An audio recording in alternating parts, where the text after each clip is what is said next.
আজমির শরীফ হল ভারতের রাজস্থানের আজমির শহরে অবস্থিত এক বিখ্যাত দরগাহ বা সুফি পীঠস্থান।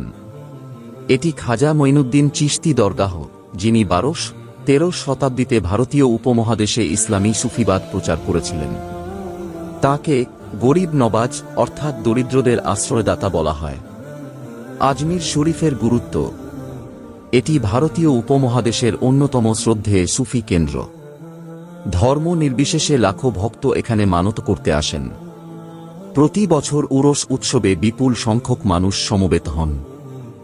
দরগাহে শান্তি, ভালোবাসা, সহমর্মিতা এবং ভ্রাতৃত্বের বার্তা ছড়িয়ে দেওয়া হয়। দরগাহের স্থাপত্য ইসলামী ও রাজপুত শৈলীর সমন্বয়ে তৈরি, যা পর্যটকদের আকৃষ্ট করে। কিভাবে মানুষ আসে? কেউ অসুস্থতা থেকে সুস্থতার আশায়, কেউ মানসিক প্রশান্তির জন্য, কেউ কৃতজ্ঞতা জানাতে, কেউ শুধু ঐতিহাসিক স্থাপত্য দেখার জন্য।